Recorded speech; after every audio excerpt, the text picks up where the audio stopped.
Bonsoir, admirables téléspectateurs de Guinée News TV. Nous recevons aujourd'hui, pour votre plaisir, un invité très spécial qui vient à peine d'avoir le premier prix du reggae africain. Je suis sûr que vous savez déjà de qui je parle. Je vais nommer Mohamed Mouktar Souma, alias Takana Zion. Bonsoir Takana. Bonsoir madame. Brièvement, est-ce que tu peux nous parler d'abord, avant tout, de ton parcours? Merci déjà de m'inviter sur votre plateau de Guinée News. Merci à toute l'équipe. Pour ceux qui ne connaissent pas, moi je m'appelle Mohamed Mouktar Souma, alias Takana Zion.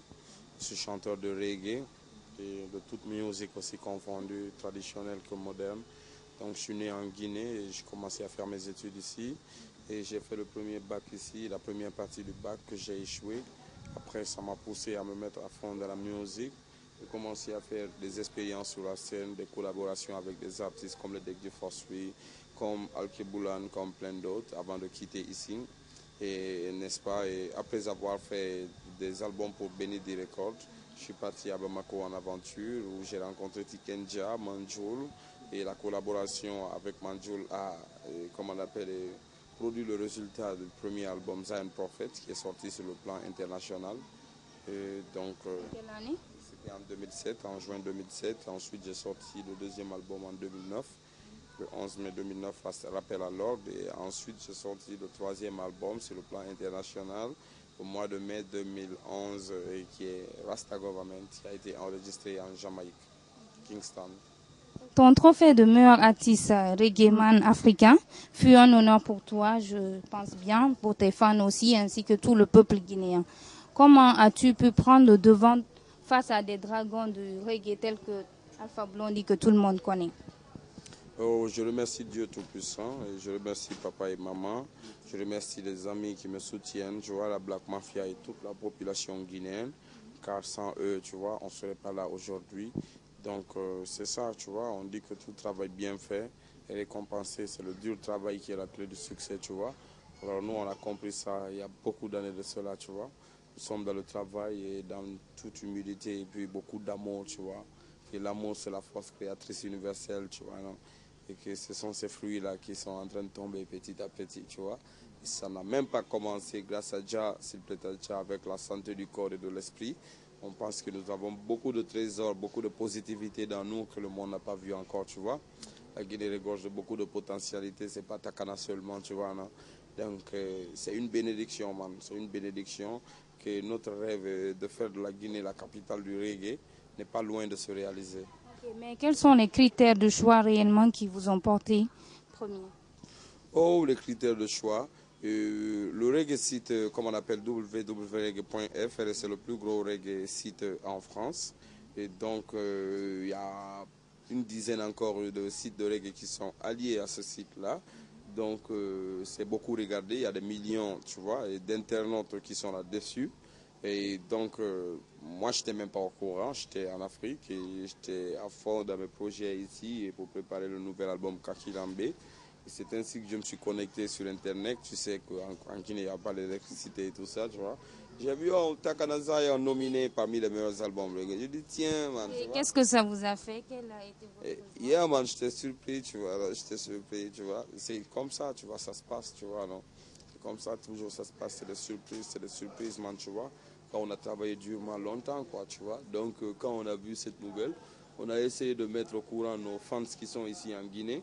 Donc les internautes de l'Afrique, hein, de la Guinée, hein, de l'Amérique, hein, de l'Europe, de l'Asie, même de l'Océanie, ils ont voté pour les meilleurs albums reggae dans tous les domaines. Ragamuffin, dancehall, reggae local, reggae français, hein, reggae worldwide et le reggae africain. Alors dans la catégorie reggae africaine, il y avait, comme on appelle, Alpha Blondy avec son album Victory.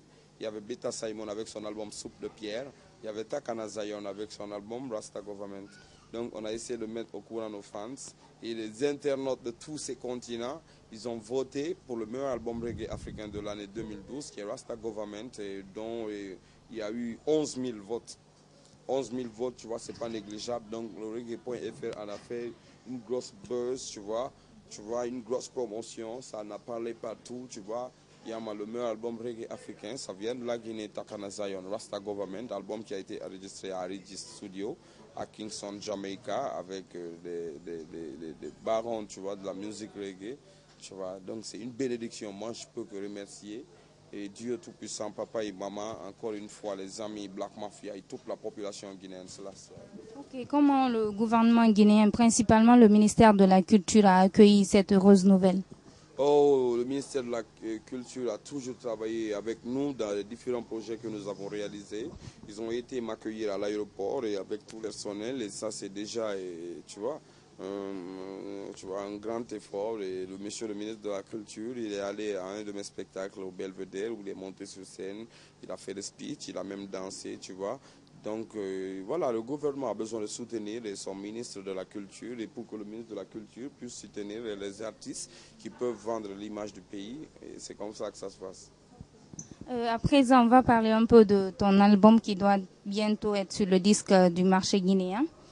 Est-ce qu'on peut avoir quelques précisions sur cet événement? Oh, cet événement, on est en train de le préparer, on compte mettre le paquet, donc on ne veut pas s'aventurer à donner des dates. Tu vois, ou des trucs comme ça, mais c'est un album qui va surprendre le monde parce que c'est un autre côté de Takana. Et on a vu les petites séquelles, tu vois, dans les différentes productions que j'ai eu à sortir. Mais cette fois-ci, dans cet album, c'est vraiment développé parce que je chante sur la caleba, c'est le balafon avec les instruments modernes, la basse, le piano et tu vois, le saxophone vient s'ajouter à cela. Tu vois, donc la musique traditionnelle avec des textes conscients qui parlent encore de l'Afrique, tu vois, non? Il y a la fierté d'être soi-même et non, la fierté de pouvoir apporter quelque chose au monde en tant qu'être humain, tu vois, non? Donc c'est ce qui dégage cet album Kakilambe. Kakilambe, tu sais de par le nom, c'est la tradition africaine, tu vois, de la Guinée, principalement en Basse-Côte ici, tu vois. Donc il y a des sons purement traditionnels dedans, tu as des sons purement électro dedans, techno si tu veux. Il y a des sons purement, comme on appelle, countries. Tu as des sons reggae aussi, 1, 2, 3 reggae, pour ne pas décevoir le monde qui connaît Takana Zion à travers la musique reggae. Mais la personnalité ne change pas, puisque c'est les mêmes paroles, c'est les mêmes textes, développés à un autre degré, tu vois. Donc Kakilambe, ça va surprendre les gens. C'est combien de titres? Je vais faire 16 titres. 16 titres. La date de sortie, c'est pas précisé pour le moment. Voilà, donc, compte tenu de comment on veut préparer l'album et le faire proprement, parce que Takana Zion, et voilà, il y a beaucoup de gens qui aiment les sons, mais on a remarqué que depuis que j'ai commencé en tout cas à manifester musicalement sur la scène nationale et internationale, on a plus de sons sur le marché que de vidéos. Tu vois, donc Takana Zion, c'est l'un des seuls artistes ici qui se lève le matin, il est content, il va aller chanter un son au studio et le même jour, il va le laisser à la population, tu vois. Parce que la musique, c'est une nourriture, c'est une médecine, les gens, ils en ont besoin, il y a beaucoup de souffrance, beaucoup de tribulations dans notre pays. Donc les enfants, ils ont besoin de ça, de ces vibrations-là, tu vois, pour pouvoir survivre, résister, tu vois, surmonter leurs difficultés, tu vois, non. Yeah, man, donc reggae, ça rend fort et nous, on milite pour la bonne musique, man, non. C'est de donner le meilleur exemple de nous-mêmes, que les gens ils sachent que, tu vois.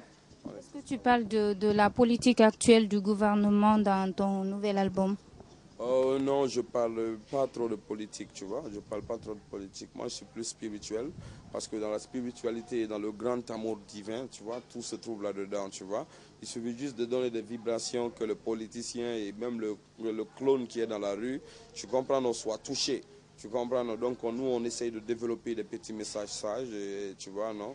Et qu'on balance dans la musique pour qu'ils poussent les chefs à réfléchir, comme quand on dit par exemple qu'il n'est pas difficile d'avoir de l'argent, qu'il n'est pas difficile d'avoir le pouvoir, qu'il n'est même pas difficile d'avoir le succès, mais qu'est-ce que nous allons faire du succès, qu'est-ce qu'on veut faire de l'argent et du pouvoir, tu vois, donc c'est des méditations, tu vois, c'est des paroles qui font méditer les chefs, tu vois, qu'ils les font prendre conscience d'une certaine, tu vois, non, que le pouvoir de l'homme sur terre, il est passager, et que le pouvoir de Dieu, il reste éternel, donc tout pouvoir et toute connaissance et tout succès et tout cadeau, tout don finalement qui n'est pas béni de tout puissant et il n'a pas d'importance et tu comprends, non? Il est voué à l'échec, il est voué à une grosse négativité avec beaucoup d'inconvénients bien sûr derrière, tu vois. Donc Ayana et Congo Dreadlocks Rasta Nayabingi, on est venu pour inspirer les chefs, les dirigeants pour qu'ils savent que les masses noires, tu comprends, non, attendent des choses concrètes, tu vois. de leurs leaders et que l'Afrique est un continent qui a beaucoup souffert et qui est déterminé à ne plus souffrir. Et l'Afrique attend ses créateurs et ceux qui vont le bâtir, tu vois. Et donc ceux qui vont bâtir l'Afrique, ce sont les jeunes de l'Afrique, tu vois. Donc il faut que les dirigeants, ils apprennent à miser sur leur jeunesse. Comment on peut miser sur la jeunesse quand on n'a pas investi dans l'éducation, quand on n'a pas investi dans la santé, quand on n'a pas investi aussi dans l'autosuffisance alimentaire, tu vois. Aujourd'hui en Afrique, il y a beaucoup de sales maladies, le sida, et quoi, tu vois, à fond de la promotion du sexe, les jeunes filles font des gosses très tôt, il y a beaucoup de fléaux comme ça, et socialement qui posent des problèmes parce que ça amène la criminalité, la grosse violence. Dans du pain sur la planche alors, du courage je dirais. Chers téléspectateurs, nous sommes toujours avec Takana Zion. Aujourd'hui, tu peux être fier du grand public, de tes fans qui ne cessent de s'accroître. Est-ce que tu peux nous dire un peu d'où te vient l'inspiration? Est-ce que c'est la femme ou bien c'est Haile Selassie que tu ne cesses de chanter dans tes musiques? Yeah, man, la musique, c'est l'amour, man, tu vois. L'amour, c'est la force créatrice universelle, man, tu comprends, non? Et c'est ce que je viens de te dire. C'est avec l'amour que le soleil brille, c'est avec l'amour que la pluie tombe, c'est avec l'amour que les plantes poussent, c'est avec l'amour que l'homme et la femme s'acclopent pour faire des enfants. C'est avec l'amour que l'homme, il vient, tu vois, prendre le micro et s'ouvrir devant ses semblables pour dégager des inspirations à travers lesquelles que chaque être humain de toute catégorie confondue peuvent se reconnaître dans cette inspiration-là. You see me? Donc, tu vois, béni soit le nom de Jah, car c'est lui qui donne l'inspiration. Béni soit le nom de la femme, quand elle est soumise et quand elle connaît Dieu Tout-Puissant, tu comprends, non? C'est pour ça qu'à chaque fois, on parle de nos mamans, et on parle de Maman Africa Maria, qu'elle nous a enseigné beaucoup de vertus, l'amour de Dieu, l'amour de son prochain, l'humilité et le respect, tu vois, des uns et des autres, tu vois. Ça, c'est des grandes valeurs que seules les femmes peuvent enseigner parce que les hommes, ils n'ont pas de temps, tu vois. Parce que les gens, ils ne comprennent pas, la femme et l'homme, ils ont des rôles différents, tu vois. Ils se complètent en même temps, tu vois. Et les Africains, tu vois. En le disant ici, entre parenthèses, qu'est-ce que vous pensez alors de l'égalité des femmes? Comme nous sommes au mois de mars, l'égalité des sexes entre femmes et hommes. Oh, il y a toujours eu égalité entre, tu vois, les hommes et les femmes en Afrique, tu vois. Donc les gens, ils ont essayé de falsifier notre histoire et de la raconter autrement, tu vois.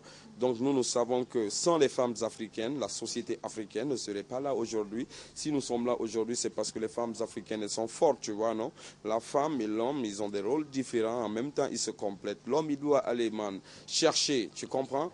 Il doit aller chercher à manger pour la famille. Il doit aller chercher, man, tu vois, à vivre pour la famille. Il doit protéger la famille, sécuriser la famille, tu comprends? Et la femme, elle doit garder la maison, elle doit veiller à ce que tout soit bien. Tu vois, droit et strict à la maison, veiller sur l'éducation des enfants parce que le papa, il n'est pas souvent à la maison. Et c'est la femme qui s'occupe de tout ça. Si la maison, elle est propre, quand les étrangers arrivent, comment il faut prendre soin. Ça, c'est un grand amour, tu vois. Et moi, je respecte les ancêtres africains qui ont mis en place, tu vois, ces traditions-là. Aujourd'hui, malheureusement, on a des philosophies qui viennent de l'étranger pour décourager la femme africaine, pour la faire passer pour une idiote qui se fait battre par ses hommes et c'est comme si c'est comme ça. C'est pas ça, toutes les femmes ne se font pas battre. Nous, on sait que nos mamans, ils ont beaucoup de love et nos papas, tu vois, ils sont stricts. Ils essayent juste de nous donner le meilleur exemple possible que, tu vois, que ça puisse être une continuité, quoi, tu vois. Donc, il ne faut pas changer. Il faut que la femme africaine soit elle-même, tu vois, que sans elle, la société africaine n'est rien, tu vois. Donc, qu'elle soit soumise au fait que, tu vois, les hommes en Afrique, ils sont forts, que les enfants en Afrique, ils ont de l'énergie, ils sont puissants, ils peuvent faire des grandes choses du coup, tu vois, non? La femme, quand elle se lève, elle peut faire toutes choses que l'homme fait, même plus que. Tu comprends? Yeah, man. Donc, si les Africains, tu vois, ils donnent des rôles différents à la femme, c'est parce que, tu vois, c'est comme ça que ça doit se passer. Et ça contribue, n'est-ce pas, à maintenir l'équilibre dans la société, man, non? Parce qu'une femme éduquée, c'est la nation éduquée, tu vois. Yeah, man. On voit à travers ton morceau Kanamasina que tu as fait une recherche sur ton arbre généalogique. Est-ce une manière de te réconcilier avec les parents parce que paraît-il qu'ils n'ont pas aimé le fait que tu sois un artiste? Oh non, c'est pas vrai. Et mes frères, ils viennent à mes concerts à chaque fois. Ma maman, oui, ma maman, elle me soutient. Elle me soutient. Tu sais, les parents, quand tu te mets dans la musique, parfois c'est normal qu'ils aient peur parce que tu es sur une voie incertaine, tu vois. Il y a beaucoup de gens qui se lancent dans la musique et qui ne réussissent pas là-dedans parce que c'est pas facile, parce que la musique, l'industrie musicale n'est pas aussi développée en Afrique qu'ailleurs. Tu comprends? Donc les parents, ils ont des inquiétudes, mais voilà quoi. Quand ils savent que tu es vraiment sérieux là-dessus et que tu travailles dur, que tu as foi en ce que tu fais, ils te soutiennent. Donc Maman Africa me soutient, papa me soutient. Karamasina, c'est le nom de mon grand-père, tu vois. J'aime la sonorité du nom et tu vois, pour moi, ici, c'est toujours bien d'être connecté avec sa racine, tu vois. Nos ancêtres, ils sont morts, mais nous sommes là aujourd'hui. Donc, si nous sommes là, c'est que nos ancêtres, ils sont là, tu vois. Yeah, man. Dans cette chanson, on apprend que tu viens de Koya, c'est ça? Oui, mes ancêtres ils viennent de Kankaba, dans le village où Sundiata Keita il est né. Ils sont venus s'installer à Koyaman, à Sumbuyaman, tu vois. Yeah, man. Mamadou Sande Keita, Manga Kabele, Kandamasina, Alkali Kefala, ainsi de suite, tu vois, non? Yeah, man. À présent, parlons de tes relations avec les autres artistes guinéens en général. Et particulièrement, je ne sais pas, tu vas m'excuser si ça va te faire un peu mal. Je veux parler de ta relation particulière avec celle de Eli Kamano, le reggae man. Yeah, man. Pourquoi tu penses que ça va me faire mal que tu parles d'un frère, tu vois? Nous, on n'a pas de problème avec les gens. King Selassie a béni tout le monde, tu vois. Que le travail que nous faisons en Guinée, c'est plus que le travail musical. C'est ce que les gens ne comprennent pas. Le reggae, c'est la musique du salut. Tu vois, on dit salvation music, music of redemption, redemption song, comme Bob Marley dit, tu vois. C'est la musique qui libère l'Afrique, qui réconcilie les Africains avec eux-mêmes. Donc, quand tu sors ces vibes-là de toi, tu ne dois pas te permettre d'être sale dans toi, tu comprends, non? Tu dois pouvoir aimer tes frères comme toi-même, tes soeurs comme toi-même, et partager le maximum de vibrations. Ici, donc c'est pourquoi nous sommes là et nous prions tous les jours pour les Guinéens qui sont morts, les Guinéens qui vivent aujourd'hui et ceux qui vont naître demain, tu vois. Donc nous voulons que la Guinée progresse à tous les niveaux, tu vois. Donc que ce soit des artistes, que ce soit des jeunes cadres, que ce soit des businessmen, tu vois. Nous prions pour tout le pays, tu vois. Mais nous manifestons ces vibrations à travers la musique. Donc Eli Kamano, c'est un frère à moi et qui vient parfois dans mon studio. Parfois, on se donne des coups de fil, même si parfois il va dire ce qu'il pense à la radio. Et je ne suis pas contre ça parce qu'il y a la liberté d'expression, tu vois. Mais quand on va au-delà aussi, c'est un autre fait, tu vois. Et je pense que notre mission, c'est de divertir les gens, mais aussi de les maintenir dans l'unité et la paix, quoi, tu vois, non? Oui, Donc, à un moment... tous les artistes guinéens, je pense que cette question d'Eli Kamano qui revient à chaque fois, tu vois, non? Et voilà, c'est une façon de parler. Parce qu'à un moment, vous faites la paix et puis à un moment, on voit des échanges. On ne fait pas la guerre et puis la paix avec personne, tu vois. Nous, on est avec Dieu, tu vois, on est avec Dieu. On rentre en guerre quand on veut rentrer en guerre, on rentre en paix quand on veut rentrer en paix. On dit que Dieu bénit les artistes guinéens. Tu vois que les artistes guinéens, ils travaillent et qu'ils soient unis et qu'ils deviennent plus forts, tu vois. C'est ça le dessin qui doit se réaliser. Okay, Guinée News TV reçoit aujourd'hui Mohamed Mouktar Souma avec ses belles lunettes. J'aimerais bien que tu fasses un zoom sur ses lunettes pour ses fans, ses milliers de fans. Au fait, si tu devais définir la réconciliation nationale en 3 mots seulement, que répondras-tu? Ben, moi, pour moi, la réconciliation, c'est un des noms de Dieu, tu vois. En même temps, la Guinée n'a jamais été en guerre, tu vois. Mais la Guinée a beaucoup souffert. La Guinée a eu beaucoup de blessures, tu vois, qui doivent être guéries, tu vois, qu'on doit soigner, qu'on doit penser. C'est pour ça, nous, on est là pour chanter. C'est pour ça, Black Mafia est là à s'organiser, tu vois, pour toucher toutes les sensibilités, toutes les catégories sociales, surtout les jeunes. Les jeunes, ils sont l'avenir de demain, tu vois. Et pour qu'ils ne soient pas, tu vois, infectés par le fléau de l'ethnocentrisme et tous ces trucs, tu vois. Parce que beaucoup de gens se réfèrent au régime de Sékou Touré pour dire que, ouais, tu comprends, non, ils ont été victimes de tel ou de tel, ou autant de Comté, le 22 janvier ou cela. Mais moi, je voudrais dire aux Guinéens que quand la Guinée a pris l'indépendance, il n'y a pas une maison en Guinée où il n'y a pas eu de victimes. Tu comprends, non? Donc tout le monde est victime en Guinée de quelque chose, d'une certaine injustice, tu vois. Donc il faut juste se mettre au-dessus, tu vois, de ces trucs-là et voir l'avenir, tu vois. Et nous sommes en train de préparer une journée nationale d'assainissement, mais nous préparons aussi une journée nationale de réconciliation et nous allons écrire des lettres aux autorités qu'il faut pour ça nous voyons une journée nationale de réconciliation où tout le pays va gêner, les musulmans, les chrétiens, tous les Guinéens. On va demander pardon aux gens qui ont été victimes de quelque injustice que ce soit, au temps de Sékou Touré, autant avant que Sékou Touré ne vienne, quand Lansana Conté était là, aujourd'hui et demain l'injustice qui va venir aussi, tu vois. Parce qu'en tant qu'il y a la vie, il y aura des injustices. Les hommes, ils sont faits comme ça, tu comprends, non? Donc que Dieu bénisse la Guinée et qu'il nous bénisse, voilà quoi, tous les Africains aussi, man. Ok, avant de clôturer l'émission, est-ce que tu as des projets à venir, à part le fait de mettre le 4e album sur le marché? Est-ce que tu as d'autres projets, que ce soit dans le cadre de l'humanitaire ou n'importe lequel? Comme je disais, tu vois, on a beaucoup de projets dans le cadre humanitaire et on ne va pas s'aventurer, tu vois, à les citer parce qu'il y a des gens qui sont chargés de parler de ça. Ce qui est sûr, et on a initié un projet qui s'appelle les Vendredis Rouges et qui va se tenir une fois dans le mois, ça sera les vendredis. Et c'est un projet qui réunit tous les jeunes cadres de la Guinée, des grands artistes, des personnes, tu vois, d'un certain niveau, tu vois, autour d'une soirée où des questions de culture générale seront posées sur le patrimoine guinéen, où on va animer avec la musique purement rétro, tu vois, africaine, guinéenne, tu vois, mondiale. Et aussi, on va faire prester des artistes nationaux et internationaux. Et il y aura beaucoup de belles choses, tu vois. Donc, ça va commencer ce 30 mars. On invite tout le monde. Il faut venir soutenir la Black Mafia Takana Zion dans leur concept Vendredi Rouge, man. C'est toute la classe, man, que vous voulez, man. La soirée la plus classe du moment, c'est Vendredi Rouge avec Takana Zion Rocco. Big up à Guinée News. Big up à cette jolie madame et celui qui est en train de me filmer en ce moment. Et tous qui vont me regarder avec mes lunettes rouges, man. Rogo vibes noires.